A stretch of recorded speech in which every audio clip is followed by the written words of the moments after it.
Someone else who could be all elite this year is Bill Goldberg, who was a guest on Adam Carricker's radio show this past Monday. Carricker spent 8 years in the NFL playing for the Rams and the Redskins, and he was asked about all the recent rumors of his wrestling future. And Goldberg said that he would stop the rumor mill right now. He said the reason why these rumors are out there is because Vince McMahon and I had a handshake understanding that after the Roman Reigns match, I would have a proper retirement match, and that has not come to fruition through them. And so therefore, nobody puts baby in a corner, apparently. He says, nobody puts a stamp on my career. Nobody tells me when I'm done. Period. End of story. And when somebody tells me that, I kind of like to fight against it. I like to do things my own way, and I go out of my own way, and I certainly don't go out under Roman Reigns 3 weeks after I have COVID and agree to a match. So if I go on a world tour and I promote it myself, there's a possibility of that happening. He says, hey, I'm a businessman, and I'm fortunately in the position, I firmly believe, to where I can still make it happen. At the end of the day, like I said, I do believe that my character deserves a proper send-off, and until that happens, I don't believe I'm hanging them up. So anything and everything is an option. I'm very much leaning towards promoting it myself and doing a 4-city world tour. So let the rumor mill start up after that. So he is claiming that he had a handshake agreement with Vince McMahon for a retirement match, which is where all this talk comes from of him being owed a retirement match. Goldberg was treated very well by WWE since he came back and beat Brock Lesnar in less than 90 seconds. He said he wanted to come back so that his son could watch him wrestle live for the first time in his life. Because his son was not around when Goldberg was at his peak in WCW and he was a world champion, so he just wanted his son to have the chance one time to see him in the ring. And WWE gave him the chance to do that. They even included his son in some of the storylines that he had. They put the Universal title on him twice. They gave him and Brock a chance to redeem themselves at WrestleMania after the crappy match they had at Madison Square Garden all those years ago. They went out at 33 and they had a great Smash Mouth match. Honestly, that would have been a great way for him to go out. Then he killed the Fiend dead in Saudi Arabia. He put over Braun Strowman at WrestleMania. Then he put over Drew McIntyre at the Royal Rumble. And then he put over Bobby Lashley at SummerSlam. Got his win back from Bobby in Saudi Arabia, and then did the honors for the biggest star in the business.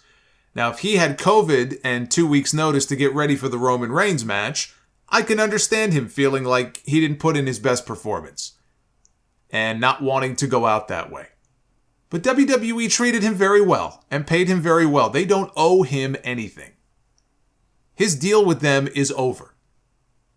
If they wanted him back, my idea was to do Goldberg against Braun Breaker at next year's WrestleMania. Even better now that Braun is a heel. I think it works even better.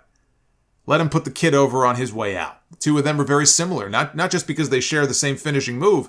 Braun has that same type of explosiveness that Goldberg had when he was in WCW. I wouldn't mind that match as an attraction for WrestleMania 40 next year. But does Goldberg want to go out on his back? Doesn't sound like it to me. If he's envisioning a retirement for his character, a proper send-off for the Goldberg character, doesn't sound to me like he would be going out doing the honors for somebody. So if he has the money to book his own tour, he has a promoter willing to put his own money up for a Goldberg retirement tour, then mazel tov. Let him book his own retirement the way that he wants to. Tony Khan was asked about Goldberg being a free agent, and he said that he thought it was interesting. He thought his free agency was interesting. He's got a Wembley Stadium show to book in a few months that he's going to need some attractions for. I saw the seating chart this week for the show with the stage. It looks like it's going to be blocked off for about 65,000 people or so. That's a lot of tickets to sell. Goldberg on the undercard, if he's willing to put somebody over like Wardlow, would be worth considering. He made a lot of money working with WWE. His asking price may be too high. But if he's willing to play ball, sign Goldberg to a short-term deal, debut him early in the summer, let him mow down some lower card guys on television each week, the QT Marshalls and the Tony Neses and Peter Avalon types. And then at Wembley Stadium, he puts Wardlow over and he passes the torch. That's how you use Bill Goldberg. I know MJF volunteered to retire him already. He went and tweeted, he would beat the living shit out of this roided up Jew, and then he quickly deleted it. But Goldberg should be kept far away from that championship. Trinisha Biggers is a name that might not ring a bell. She spent a couple of years in WWE developmental in the mid-2000s, and she had a short run as Raka Khan many years ago in TNA. And she's also known for having dated Kurt Angle during that time, and their relationship had a tumultuous end, would be a good way of putting it. She's been out of the wrestling business for over a decade now. Last October, she filed a lawsuit claiming a conspiracy against her in relation to an ongoing Texas criminal case. In 2019, she ended up on the most wanted fugitives list in El Paso, Texas, and she was wanted by the cops down there on a charge of interference with child custody. And she later claimed that her ex-husband is on probation for assaulting her and also made 100 false police reports against her. Anyway, in the lawsuit that she filed, the list of defendants that she named is 25 pages long. And this isn't even the entire list. But the list of defendants includes the entire state of Texas, El Paso Child Protective Services, the FBI, the NYPD, the Las Cruces, New Mexico PD, the National Center for Missing and Exploited Children, New York ACS, which is the Administration for Children's Services, 2 different fraternities, Omega Psi Phi and Sigma Phi Epsilon, the Shirley Police Department, Suffolk County, New York, The Rock, The Miz and Maurice, Heath Slater, who I believe she dated for a time when they were in developmental, Nikki Bella, but apparently not Brie Bella, Mark Jindrak, Chris Benoit, who's been dead since 2007, Deep South Wrestling, also dead since 2007, FCW, which closed in 2012, Steve Kern, who founded FCW, Panda Energy, which shut down 5 years ago, the NWA, NWA President Billy Corgan, Bank of America, NBA legend Michael Jordan, several universities, Jim Cornette, Mick Foley, Con Edison, which is a power company here in New York, and the Home Depot, among others. The 48-page suit alleges that the defendants all conspired to kidnap the plaintiff and her children. Cornette never leaves his house. Who's he going to kidnap? I don't think Cornette's left his house in 3 years. Who the fuck is he going to kidnap?